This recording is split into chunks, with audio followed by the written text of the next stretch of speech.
കർത്താവിന്റെ അതിപരിശുദ്ധ നാമം ഈ പ്രഭാതത്തിലും മഹത്വപ്പെടുമാറാകട്ടെ. എല്ലാ സഹോദരങ്ങൾക്കും യേശുക്രിസ്തുവിന്റെ അനുഗ്രഹീത നാമത്തിൽ ക്രിസ്തീയ വന്ദനത്തെ അറിയിക്കുന്നു. യഹോവ ദൈവമായിരിക്കുന്ന ജാതിയും അവിടുന്ന് തനിക്ക് അവകാശമായി തിരഞ്ഞെടുത്ത ജനവും ഭാഗ്യമുള്ളൂ.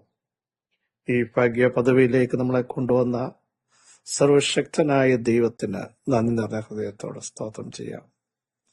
പർവ്വതങ്ങൾ മാറിപ്പോകും, കുന്നുകൾ നീങ്ങിപ്പോകും, എങ്കിലും അവിടുത്തെ ദയ സഹോദരങ്ങളെ നമ്മളെ വിട്ട് മാറുകയില്ല. അവിടുത്തെ സമാധാനത്തിന്റെ നിയമം നീങ്ങിപ്പോകുകയില്ല. ഇന്നലകളിൽ ഇറങ്ങി വന്ന ദൈവം ഇന്നും പ്രവർത്തിക്കും, നാളെയും പ്രവർത്തിക്കും. അവിടുത്തെ പ്രവൃത്തി അത്യുത്തമമാണ്. അതിനായി നമുക്ക് സ്തോത്രം ചെയ്യാം. യേശു തന്റെ ശിഷ്യന്മാരോട് പറഞ്ഞത്, നിങ്ങളുടെ ഹൃദയം കലങ്ങുന്ന സാഹചര്യങ്ങൾ മുൻപിൽ വരുമ്പോൾ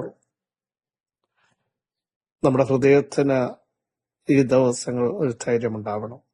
ഹൃദയം ക്ഷീണിക്കുമ്പോൾ ദൈവത്തിങ്കിലേക്ക് മനസ്സുയർത്തൂ. നമ്മുടെ ഹൃദയ സുഖത്തോടെ വസിക്കട്ടെ. തിരകൾ പോലെ ആഞ്ഞടിക്കുന്ന വിഷയങ്ങളുടെ മേൽ കാറ്റെ അടങ്ങൂ, കടലെ ശാന്തമാകൂ എന്ന് പറഞ്ഞപ്പോൾ തിരകൾ അടങ്ങി ശാന്തത വന്നതുകൊണ്ട് അവർ സന്തോഷിച്ചതുപോലെ ഈ ദിവസങ്ങളിൽ വലിയ ശാന്തത വിഷയങ്ങളുടെ മേൽ ദൈവം വെളിപ്പെടുത്തും. തങ്ങളിലേക്ക് അഗ്രചിത്തന്മാരായിരിക്കുന്ന തന്റെ ഭക്തന്മാർക്ക് വേണ്ടി അവിടുന്ന് തന്നെ താൻ ബലവാനെന്ന് കാണിക്കുവാൻ അവിടുത്തെ കണ്ണുകൾ നമ്മളെയൊക്കെ നോക്കിക്കൊണ്ടിരിക്കും. ഏത് വിഷയത്തിലാണ് നിങ്ങൾ ഭയപ്പെടുന്നത്? ദൈവത്തിന്റെ കരം ഇന്ന് പകലിറങ്ങുകയാണ്. അവിടുത്തെ ഒരു വാക്ക് മതി സഹോദരങ്ങളെ. വിശ്വസിക്കാൻ തയ്യാറാവുമെങ്കിൽ അത്ഭുതങ്ങൾ ഇന്ന് പകൽ സംഭവിക്കും. ദൈവത്തിന്റെ പ്രവൃത്തി ദൈവമായിരിക്കും. ആലോചനയിൽ വലിയവനും പ്രവൃത്തിയിൽ ശക്തിമാനുമായ ദൈവത്തിന്റെ ശ്രേഷ്ഠഭുജം ഇന്നും നമുക്ക് വേണ്ടി വെളിപ്പെട്ടു വരും എന്നുള്ളതിന് സംശയമില്ല. ധൈര്യത്തോടെ നമുക്കിന്നും പറയാം, എന്റെ നീതിമാൻ വിശ്വാസത്താൽ എന്നും അത് പറയണം. വിശ്വാസത്താൽ ജീവിക്കും. വിശ്വാസത്തിന്റെ നായകനും പൂർത്തി വരുത്തുന്നവനുമായ യേശു ക്രിസ്തുവിനെ ശ്രദ്ധിച്ചു നോക്കണം. സകലത്തിന്റെ ലാക്കും കാരണഭൂതനുമാണ്. സകലവും ഭംഗിയായി ആവർത്തിച്ചു പറയുന്നു. അതതിന്റെ സമയത്ത് ചെയ്യാൻ അവിടുത്തെ കഴിയും. നമ്മുടെ സമയമല്ല ദൈവത്തിന്റെ സമയം. നമ്മുടെ വഴികളല്ല, നമ്മുടെ വിചാരങ്ങളല്ല ദൈവത്തിന്റെ വഴികളും വിചാരങ്ങളുമെന്ന് ഇന്ന് പകൽ വീണ്ടും അറിയാതിരിക്കരുത്. കരുതുന്ന ദൈവം, കാക്കുന്ന ദൈവം, കരുത്തു പകരുന്ന ദൈവം ഇന്നും നമ്മോട് കൂടെയുണ്ട്. അവിടത്തേക്ക് നന്ദി പറയാം. മത്തായി സുവിശേഷം 28 8 വാക്യം സുപരിതമാണല്ലോ. അങ്ങനെ അവർ വേഗത്തിൽ ഭയത്തോടും മഹാസന്തോഷത്തോടും കൂടെ കല്ലറ വിട്ട് അവന്റെ ശിഷ്യന്മാരോട് അറിയിപ്പാൻ ഓടിപ്പോയി. ശബത്ത് കഴിഞ്ഞ് ആഴ്ചവട്ടത്തിന്റെ 1-ാം ദിവസം മഗ്ദലക്കാരത്തി മറിയയും മറ്റ് സഹോദരങ്ങളും സ്ത്രീകളെല്ലാം കൂടെ കല്ലറ കാണാൻ ചെന്നു. ചരിത്രം നമുക്കെല്ലാം അറിയാം. പക്ഷെ അതിന് മുമ്പത്തെ ഭാഗങ്ങളൊക്കെ ശ്രദ്ധ. കല്ലറ ഉറപ്പാക്കാൻ കൽപ്പിക്കപ്പെട്ടു. കാവൽക്കൂട്ടത്തെ കൊടുത്തു. ആകുന്നിടത്തോളം ഉറപ്പിച്ചു. മുദ്ര വെച്ചു. ശക്തരായ കാവൽ നിരകളെ നിർത്തി. അവിടേക്കാണ് ഈ സഹോദരിമാർ ചെല്ലുന്നത്. അവർ ചെന്നപ്പോ പെട്ടെന്ന് വലിയൊരു ഭൂകമ്പം ഉണ്ടായി. കർത്താവ് ദൂതൻ ഇറങ്ങി വന്നു. കല്ലുരുട്ടി നീക്കി അതിന്മേലിരുന്നു. ഇതൊക്കെ നമുക്ക് അറിവുള്ള കാര്യമാണ്. കാവൽക്കാർ അവനെ കണ്ട് ഭ്രമിച്ച് അല്ലെങ്കിൽ പേടിച്ച് വിറച്ച് മരിച്ചവരെ പോലെയായി. അത്രയും ടൈറ്റ് സെക്യൂരിറ്റി നിർത്തിയിട്ട് പോലും അവർക്കൊന്നും ചെയ്യാൻ കഴിഞ്ഞില്ല. എന്തിനാ പിന്നെ സെക്യൂരിറ്റി നിർത്തിയത്? ഉയർപ്പിനെ തടയാനല്ലായിരുന്നോ? സഹോദരങ്ങളെ, വ്യക്തിത്വത്തെ തടയാൻ എന്തൊക്കെ സംവിധാനങ്ങൾ ഒരുക്കിയാലും ഏതൊക്കെ കൂടിയാലോചനകൾ വന്നാലും അണിയറയിൽ അറിയാതെ പ്രവർത്തിച്ചാൽ ഭയപ്പെടരുത്. ദൈവം ഒരു വാക്ക് പറഞ്ഞാൽ അതേ സംഭവിക്കും. മൂന്നാം ദിവസം ഉയർക്കുമെന്ന് പറഞ്ഞാൽ, എഴുന്നേൽക്കുമെന്ന് പറഞ്ഞാൽ എഴുന്നേൽക്കും. അത് തടയാൻ വന്ന ശക്തി ചെറുതല്ലല്ലോ, ഭയങ്കര സ്വാധീനമുള്ളവരല്ലേ, ശക്തരല്ലേ ലോകപ്രകാരം. അതിനെയൊക്കെ തകർക്കുന്ന ഒരു പുനരുത്ഥാനത്തിന്റെ പവർ ഇന്നും നിങ്ങളുടെ ശരീരത്തിൽ വെളിപ്പെടുക. ആരൊക്കെ തകർക്കാൻ നോക്കിയാലും പുറത്ത് വരത്തില്ലെന്ന് വാദിച്ചാലും ഇപ്പുറത്ത് ദൈവത്തിന്റെ കരമിറങ്ങിയാൽ അതിനെ തടയാൻ ഒരു ശക്തിക്കും സാധ്യമല്ല. അധികാരത്തിനും നിയമത്തിനും ലോകത്തിന്റെ ഏതൊക്കെ സംവിധാനങ്ങൾ ഒരുമിച്ച് വന്നാലും സാധ്യമല്ല. അങ്ങനെ യേശു ഉയർത്തെഴുന്നേറ്റ് ആ സംഭവം ദൂതൻ പറയുകയാണ് ഈ സ്ത്രീകളോട്, മദ്ദലക്കാരൻ അറിയപ്പെടുന്നു.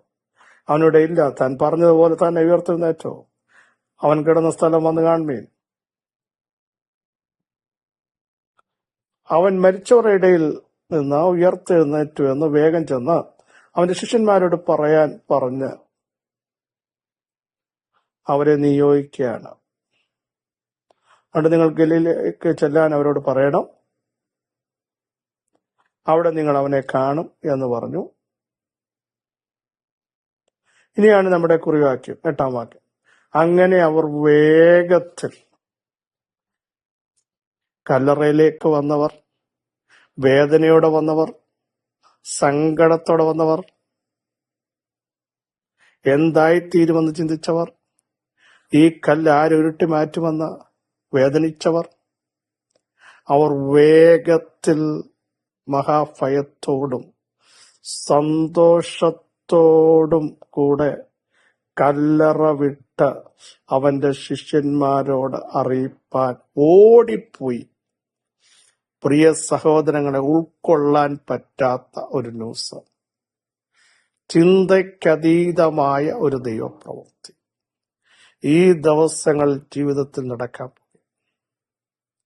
വേദനയോടെയാണ് അവിടേക്ക് വരുന്നത്, വേദനയോടെയാണ് മുട്ടുമടക്കിയത്, കൈപ്പോടെയാണ് ഉച്ചത്തിൽ കരഞ്ഞത്, അല്ലേ? പട്ടണ മധ്യത്തിൽ മൊർദെഖായിയുടെ നേതൃത്വത്തിൽ. പക്ഷെ ഒരു ആർപ്പ് വന്നില്ലേ, ഒരു സന്തോഷം വന്നില്ലേ? സന്തോഷമല്ല, മഹാസന്തോഷം വന്നില്ലേ? ഇന്ന് പ്രഭാതത്തിൽ ആത്മശക്തിയോടെ ഞാൻ വിളിച്ചു പറയുന്നു, ഒരു വലിയ ദൈവപ്രവൃത്തി തന്റെ ജനത്തിനു വേണ്ടി ദൈവം വെളിപ്പെടുത്തിക്കൊണ്ടിരിക്കുന്നു. സ്തോത്രം.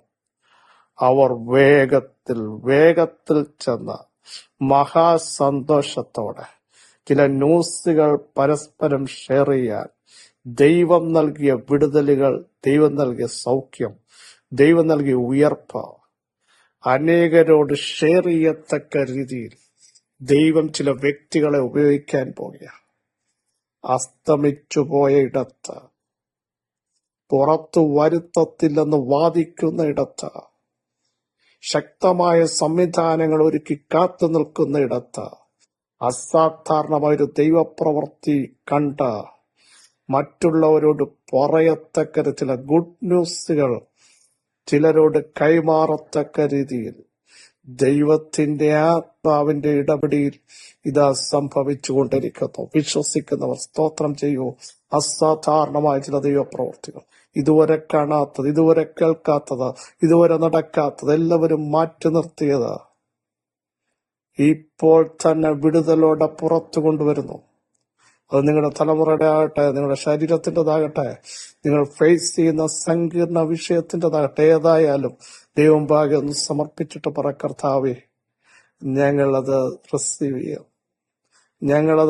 ചെയ്യുന്നു. യേശുവിന്റെ നാമത്തിൽ അവർ വേഗത്തിൽ പോകുക.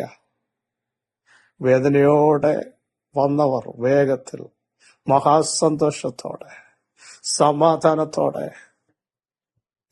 ചിലത് പ്രഖ്യാപിക്കാൻ പോകുക. പ്രിയരെ, ഇന്നലെ വരെ നിരാശയുടെ വാക്ക് പറഞ്ഞിടത്ത്, ആരുരുട്ടി മാറ്റുമെന്ന് ചോദിച്ചിടത്ത് സന്തോഷത്തിന്റെ ചില വാർത്തകൾ പറയാൻ ദൈവം നിങ്ങളെ തന്നെ, ആരെ? കരഞ്ഞവരെ, വേദനിച്ചവരെ, സങ്കടപ്പെട്ടവരെ, തകർന്നവരെ ഉപയോഗിക്കാൻ പോകുന്നു.